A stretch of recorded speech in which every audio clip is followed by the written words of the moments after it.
أعوذ بالله من الشيطان الرجيم. لا يحب الله الجهر بالسوء من القول إلا من ظلم، وكان الله سميعا عليما. إن تبدوا خيرا أو تخفوه أو تعفوا عن سوء فإن الله كان عفوا قديرا. إن الذين يكفرون بالله ورسله ويريدون أن يفرقوا بين الله ورسله ويقولون نؤمن ببعض ونكفر ببعض ويريدون أن يتخذوا بين ذلك سبيلا، أولئك هم الكافرون حقا، وأعتدنا للكافرين عذابا مهينا. والذين آمنوا بالله ورسله ولم يفرقوا بين أحد منهم أولئك سوف يؤتيهم أجورهم، وكان الله غفورا رحيما. يسألك أهل الكتاب أن تنزل عليهم كتابا من السماء، فقد سألوا موسى أكبر من ذلك فقالوا أرنا الله جهرة فأخذتهم الصاعقة بظلمهم، ثم اتخذوا العجل من بعد ما جاءتهم البينات فعفونا عن ذلك وآتينا موسى سلطانا مبينا. ورفعنا فوقهم الطور بميثاقهم وقلنا لهم ادخلوا الباب سجدا وقلنا لهم لا تعدوا في السبت وأخذنا منهم ميثاقا غليظا. فبما نقضهم ميثاقهم وكفرهم بآيات الله وقتلهم الأنبياء بغير حق وقولهم قلوبنا غلف، بل طبع الله عليها بكفرهم فلا يؤمنون إلا قليلا. وبكفرهم وقولهم على مريم بهتانا عظيما، وقولهم إنا قتلنا المسيح عيسى ابن مريم رسول الله وما قتلوه وما صلبوه ولكن شبه لهم، وإن الذين اختلفوا فيه لفي شك منه، ما لهم به من علم إلا اتباع الظن وما قتلوه يقينا، بل رفعه الله إليه وكان الله عزيزا حكيما. وإن من أهل الكتاب إلا ليؤمنن به قبل موته، ويوم القيامة يكون عليهم شهيدا. فبظلم من الذين هادوا حرمنا عليهم طيبات أحلت لهم وبصدهم عن سبيل الله كثيرا، وأخذهم الربا وقد نهوا عنه وأكلهم أموال الناس بالباطل، وأعتدنا للكافرين منهم عذابا أليما. لكن الراسخون في العلم منهم والمؤمنون يؤمنون بما أنزل إليك وما أنزل من قبلك والمقيمين الصلاة والمؤتون الزكاة والمؤمنون بالله واليوم الآخر أولئك سنؤتيهم أجرا عظيما. إنا أوحينا إليك كما أوحينا إلى نوح والنبيين من بعده، وأوحينا إلى إبراهيم وإبراهيم وإسماعيل وإسحاق ويعقوب والأسباط وعيسى وأيوب ويونس وهارون وسليمان وآتينا داود زبورا ورسلا قد قصصناهم عليك من قبل ورسلا لم نقصصهم عليك وكلم الله موسى تكليما رسلا مبشرين ومنذرين لئلا يكون للناس على الله حجة بعد الرسل وكان الله عزيزا حكيما لكن الله يشهد بما أنزل إليك أنزله بعلمه والملائكة يشهدون وكفى بالله شهيدا إن الذين كفروا وصدوا عن سبيل الله قد ضلوا ضلالا بعيدا إن الذين كفروا وظلموا لم يكن الله ليغفر لهم ولا ليهديهم طريقا إلا طريق جهنم خالدين فيها أبدا وكان ذلك على الله يسيرا يا أيها الناس قد جاءكم الرسول بالحق من ربكم فآمنوا خيرا لكم وإن تكفروا فإن لله ما في السماوات والأرض وكان الله عليما حكيما يا أهل الكتاب لا تغلوا في دينكم ولا تقولوا على الله إلا الحق إنما المسيح عيسى بن مريم رسول الله وكلمته ألقاها إلى مريم وروح منه فآمنوا بالله ورسله ولا تقولوا ثلاثة انتهوا خيرا لكم إنما الله إله واحد سبحانه أن يكون له ولد له ما في السماوات وما في الأرض وكفى بالله وكيلا لن يستنكف المسيح أن يكون عبدا لله ولا الملائكة المقربون ومن يستنكف عن عبادته ويستكبر فسيحشرهم إليه جميعا فأما الذين آمنوا وعملوا الصالحات فيوفيهم أجورهم ويزيدهم من فضله وأما الذين استنكفوا واستكبروا فيعذبهم عذابا أليما ولا يجدون لهم من دون الله وليا ولا نصيرا يا أيها الناس قد جاءكم برهان من ربكم وأنزلنا إليكم نورا مبينا فأما الذين آمنوا بالله واعتصموا به فسيدخلهم في رحمة منه وفضل ويهديهم إليه صراطا مستقيما يستفتونك قل الله يفتيكم في الكلالة إن امرؤ هلك ليس له ولد وله أخت فلها نصف ما ترك وهو يرثها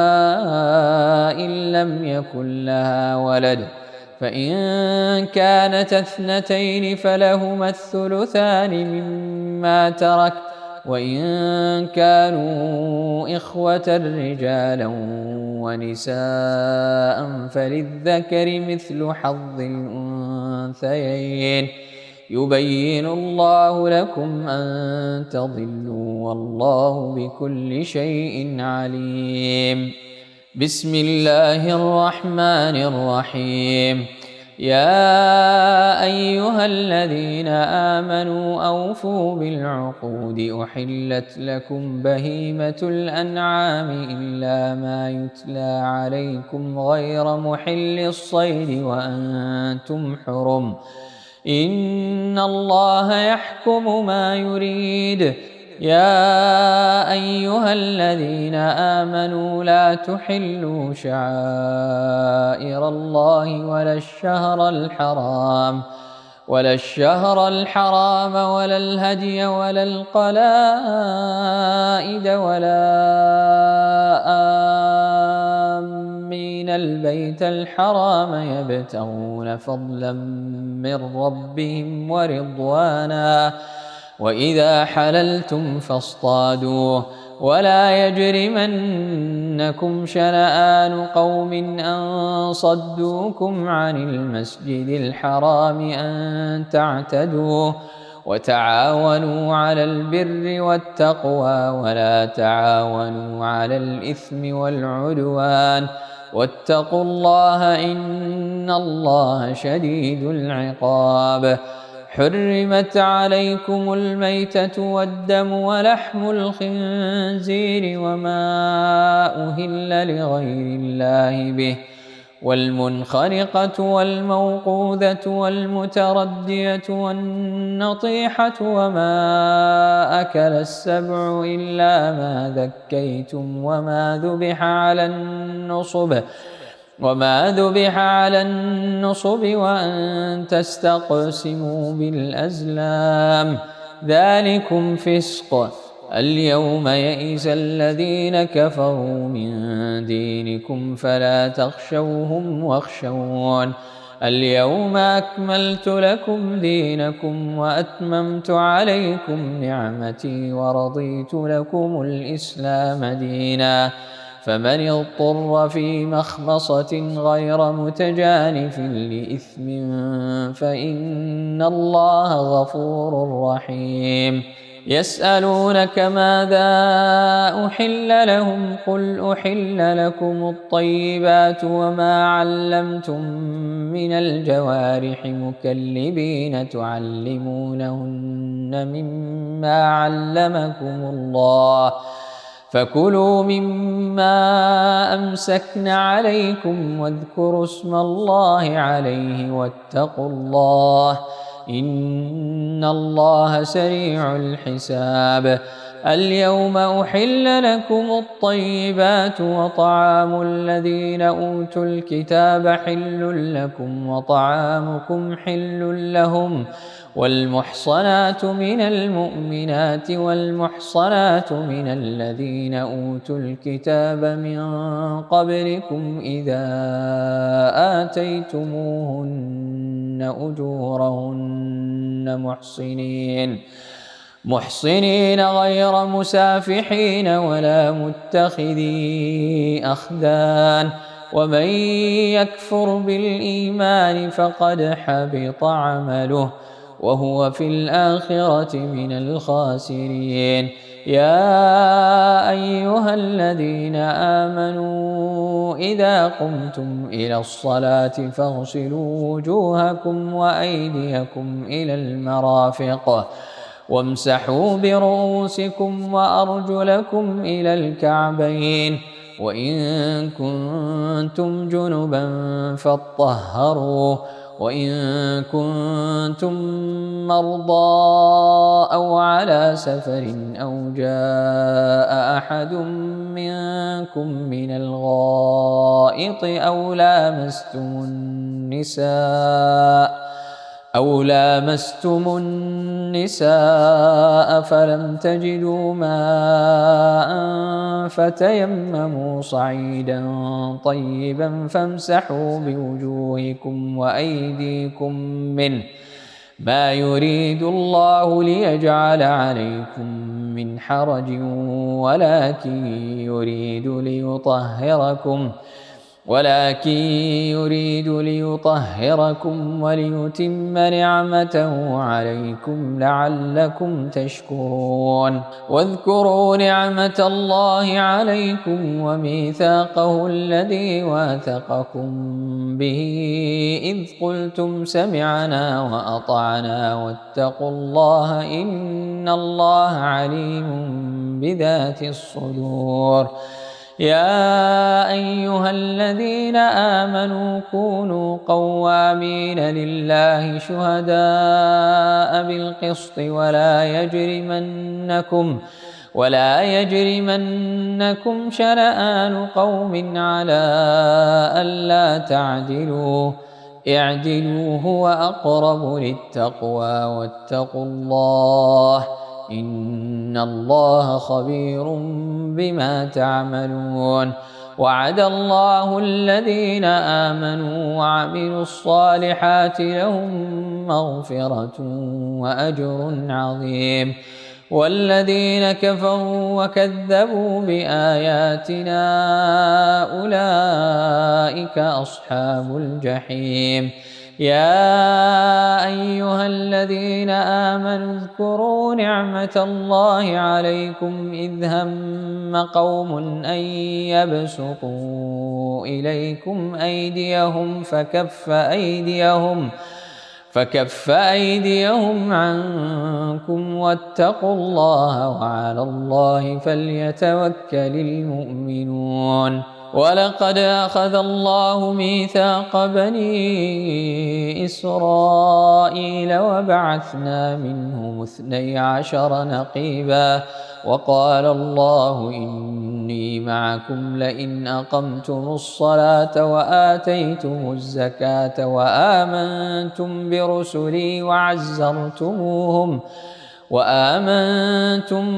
برسلي وعزرتموهم وأقرضتم الله قرضا حسنا لأكفرن عنكم سيئاتكم ولأدخلنكم جنات تجري من تحتها الأنهار فمن كفر بعد ذلك منكم فقد ضل سواء السبيل. فبما نقضهم ميثاقهم لعناهم وجعلنا قلوبهم قاسية يحرفون الكلم عن مواضعه ونسوا حظا مما ذكروا به ولا تزال تطلع على خائنة منهم إلا قليلا منهم فاعف عنهم واصفح إن الله يحب المحسنين. ومن الذين قالوا إنا نصارى أخذنا ميثاقهم فنسوا حظا مما ذكروا به فأغرينا بينهم العداوة والبغضاء إلى يوم القيامة وسوف ينبئهم الله بما كانوا يصنعون. يا أهل الكتاب قد جاءكم رسولنا يبين لكم كثيرا مما كنتم تخفون من الكتاب ويعفو عن كثير قد جاءكم من الله نور وكتاب مبين يهدي به الله من اتبع رضوانه سبل السلام ويخرجهم من الظلمات إلى النور بإذنه ويهديهم إلى صراط مستقيم. لقد كفر الذين قالوا إن الله هو المسيح ابن مريم قل فمن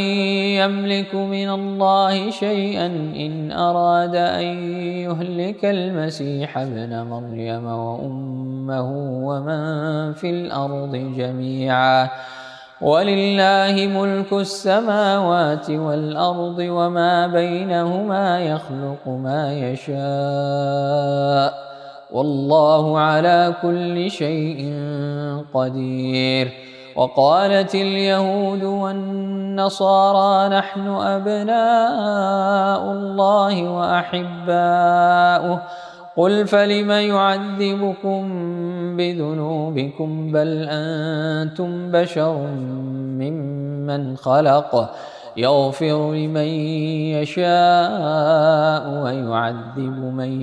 يشاء ولله ملك السماوات والأرض وما بينهما وإليه المصير يا أهل الكتاب قد جاءكم رسولنا يبين لكم على فترة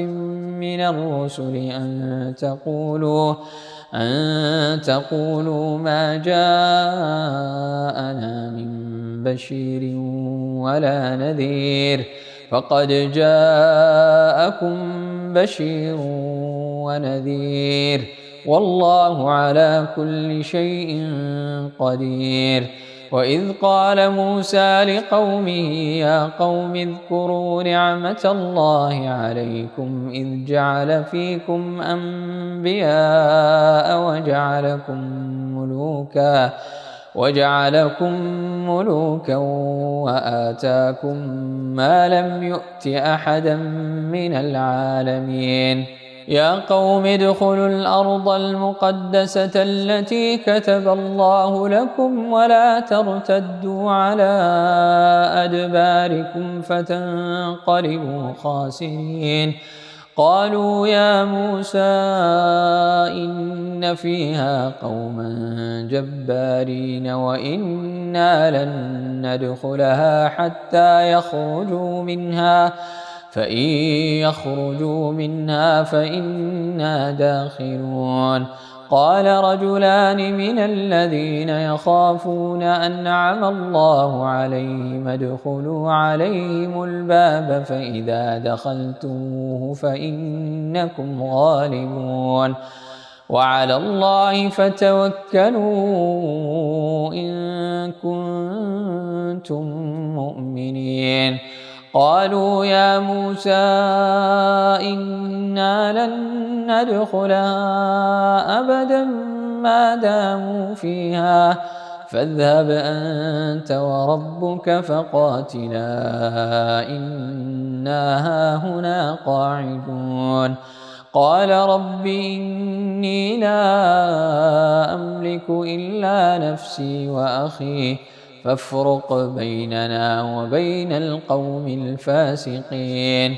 قال فإنها محرمة عليهم 40 سنة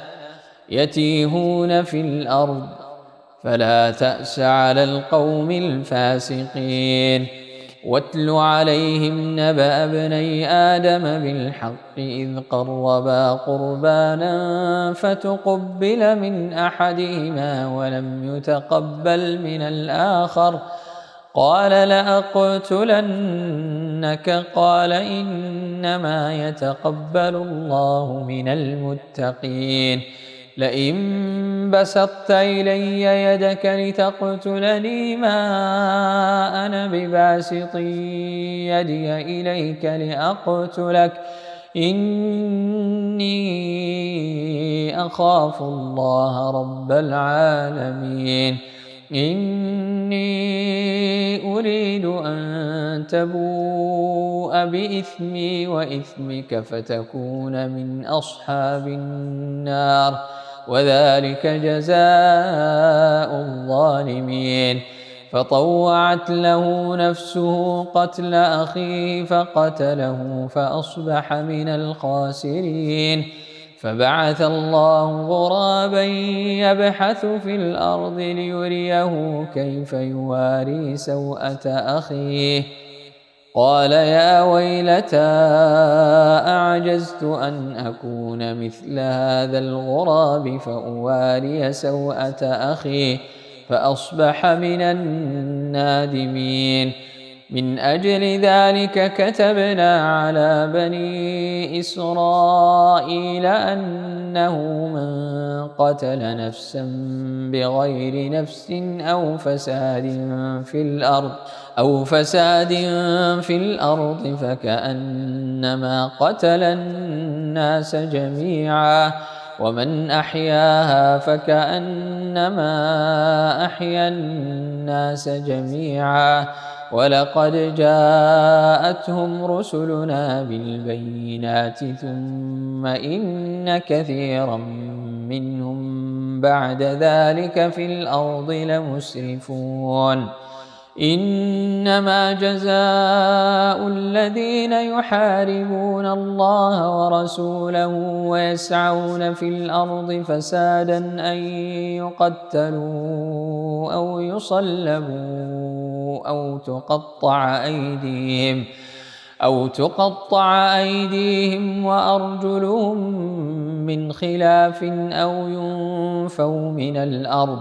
ذلك لهم خزي في الدنيا ولهم في الآخرة عذاب عظيم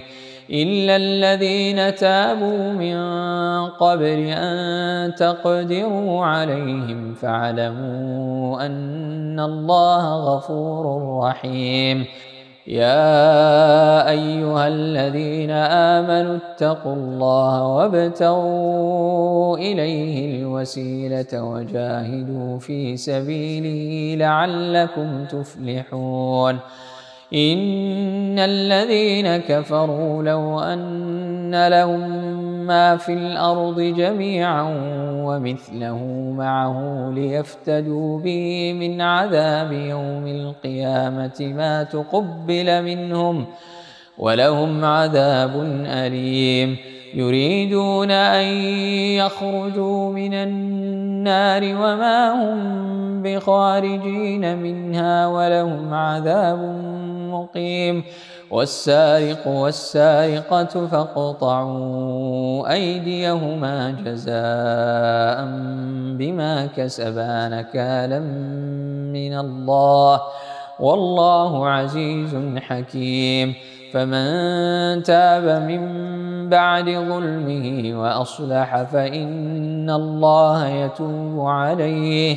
إن الله غفور رحيم ألم تعلم أن الله له ملك السماوات والأرض يعذب من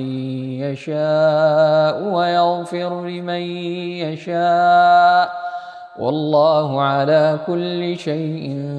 قدير يا أيها الرسول لا يحزنك الذين يسارعون في الكفر من الذين قالوا آمنا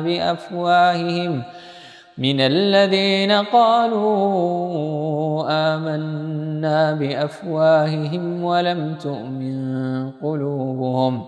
ومن الذين هادوا سماعون للكذب سماعون لقوم آخرين لم يأتوك يحرفون الكلم من بعد مواضعه يقولون إن أوتيتم هذا فخذوه وإن لم تؤتوه فاحذروه ومن يرد الله فتنته فلن تملك له من الله شيئا أولئك الذين لم يرد الله أن يطهر قلوبهم لهم في الدنيا خزي ولهم في الآخرة عذاب عظيم سماعون للكذب أكالون للسحت فإن جاءوك فاحكم بينهم أو أعرض عنهم وإن تعرض عنهم فلن يضروك شيئا وإن حكمت فاحكم بينهم بالقسط إن الله يحب المقسطين وكيف يحكمونك وعندهم التوراة فيها حكم الله ثم يتولون من بعد ذلك وما أولئك بالمؤمنين إنا أنزلنا التوراة فيها هدى ونور يحكم بها النبيون الذين أسلموا للذين هادوا والربانيون والأحبار بما استحفظوا من كتاب الله وكانوا عليه شهداء فلا تخشوا الناس واخشوني ولا تشتروا بآياتي ثمنا قليلا ومن لم يحكم بما أنزل الله فأولئك هم الكافرون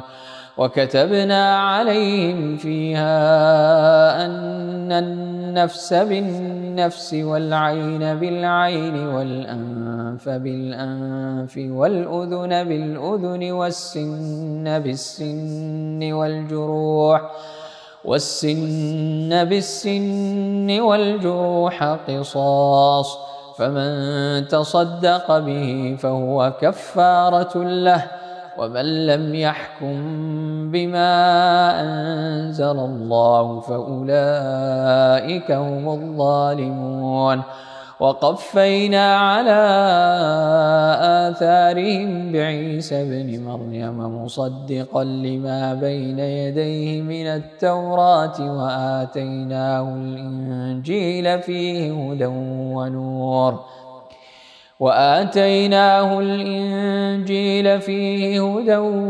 ونور ومصدقا لما بين يديه من التوراة وهدى وموعظة للمتقين وليحكم أهل الإنجيل بما أنزل الله فيه ومن لم يحكم بما أنزل الله فأولئك هم الفاسقون وأنزلنا إليك الكتاب بالحق مصدقا لما بين يديه من الكتاب ومهيمنا عليه فاحكم بينهم بما أنزل الله ولا تتبع أهواءهم عما جاءك من الحق لكل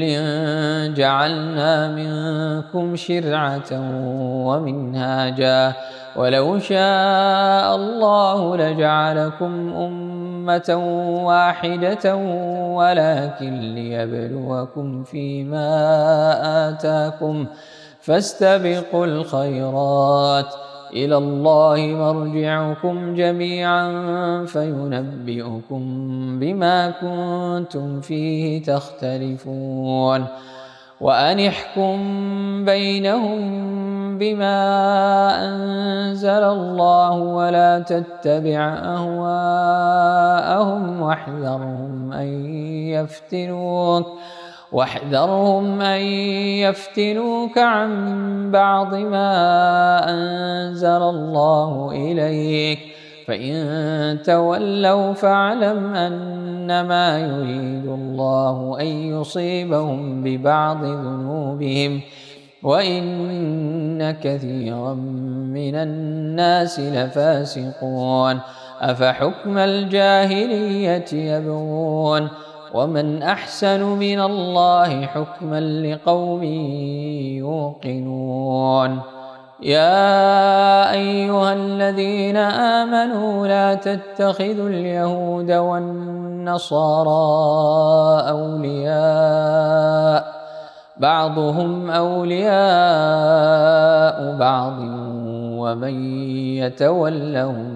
منكم فإنه منهم إن الله لا يهدي القوم الظالمين فترى الذين في قلوبهم مرض يسارعون فيهم يقولون نخشى أن تصيبنا دائرة فعسى الله أن يأتي بالفتح أو أمر من عنده فيصبحوا على ما أسروا في أنفسهم نادمين ويقول الذين آمنوا أهؤلاء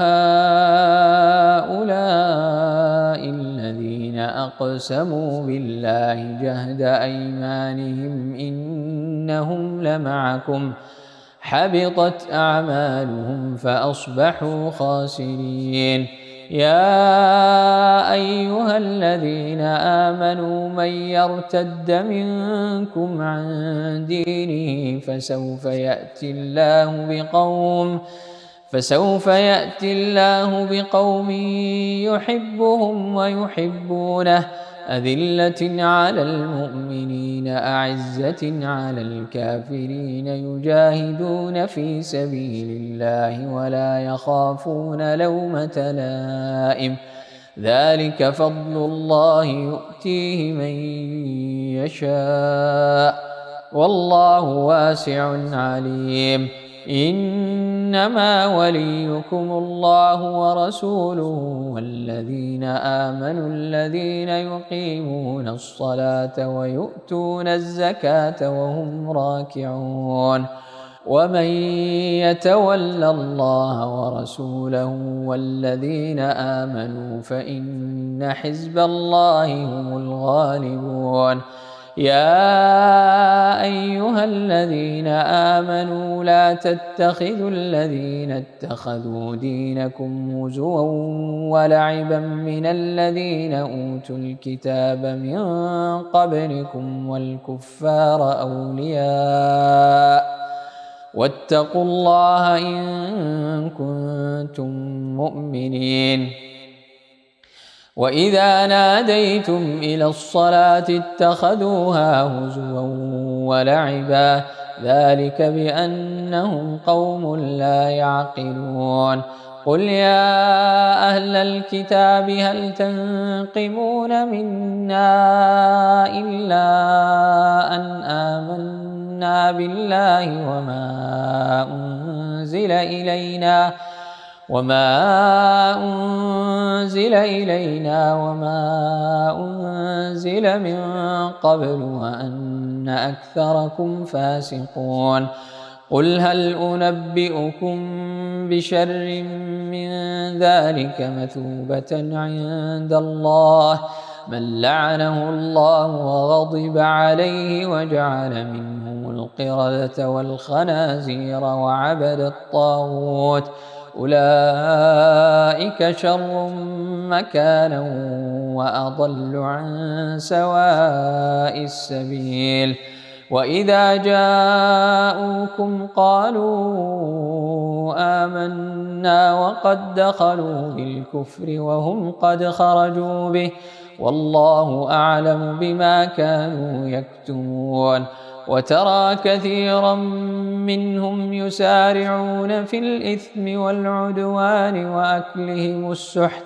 لبئس ما كانوا يعملون. لولا ينهاهم الربانيون والأحبار عن قولهم الإثم وأكلهم السحت لبئس ما كانوا يصنعون. وقالت اليهود يد الله مغلولة غلت أيديهم ولعنوا بما قالوا بل يداه مبسوطتان ينفق كيف يشاء وليزيدن كثيرا منهم ما أنزل إليك من ربك طغيانا وكفرا وألقينا بينهم العداوة والبغضاء إلى يوم القيامة كلما أوقدوا نارا للحرب أطفأها الله ويسعون في الأرض فسادا والله لا يحب المفسدين. ولو أن أهل الكتاب آمنوا واتقوا لكفرنا عنهم سيئاتهم ولأدخلناهم جنات النعيم ولو أنهم أقاموا التوراة والإنجيل وما أنزل إليهم من ربهم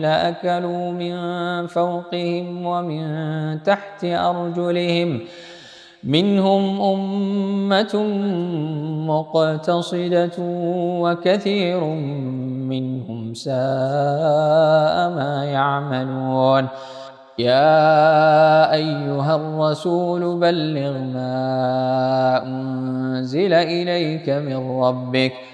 وإن لم تفعل فما بلغت رسالته والله يعصمك من الناس إن الله لا يهدي القوم الكافرين. قل يا أهل الكتاب لستم على شيء حتى تقيموا التوراة والإنجيل وما أنزل إليكم من ربكم وليزيدن كثيرا منهم ما أنزل إليك من ربك طغيانا وكفرا فلا تأس على القوم الكافرين. إن الذين آمنوا والذين هادوا والصابئون والنصارى من آمن بالله واليوم الآخر وعمل صالحا فلا خوف عليهم ولا هم يحزنون. لقد أخذنا ميثاق بني إسرائيل وأرسلنا إليهم رسلا كلما جاءهم رسول بما لا تهوى أنفسهم فريقا كذبوا وفريقا يقتلون وحسبوا ألا تكون فتنة فعموا وصموا ثم تاب الله عليهم ثم عموا وصموا كثير منهم والله بصير بما يعملون. لقد كفر الذين قالوا إن الله هو المسيح ابن مريم وقال المسيح يا بني إسرائيل اعبدوا الله ربي وربكم إنه من يشرك بالله فقد حرم الله عليه الجنة ومأواه النار وما للظالمين من أنصار. لقد كفر الذين قالوا إن الله ثالث ثلاثة وما من إله إلا إله واحد وإن لم ينتهوا عما يقولون ليمسن الذين كفروا منهم عذاب أليم. أفلا يتوبون إلى الله ويستغفرونه والله غفور رحيم. ما المسيح ابن مريم إلا رسول قد خلت من قبله الرسل وأمه صديقة كانا يأكلان الطعام انظر كيف نبين لهم الآيات ثم انظر أنى يؤفكون. قل أتعبدون من دون الله ما لا يملك لكم ضرا ولا نفعا والله هو السميع العليم. قل يا أهل الكتاب لا تغلوا في دينكم غير الحق ولا تتبعوا أهواء قوم قد ضلوا من قبل وأضلوا كثيرا وضلوا عن سواء السبيل. لعن الذين كفروا من بني إسرائيل على لسان داود وعيسى بن مريم ذلك بما عصوا وكانوا يعتدون. كانوا لا يتناهون عن منكر فعلوه لبئس ما كانوا يفعلون. ترى كثيرا منهم يتولون الذين كفروا لبئس ما قدمت لهم أنفسهم أن سخط الله عليهم وفي العذاب هم خالدون ولو كانوا يؤمنون بالله والنبي وما أنزل إليه ما اتخذوهم أولياء ولكن كثيرا منهم فاسقون.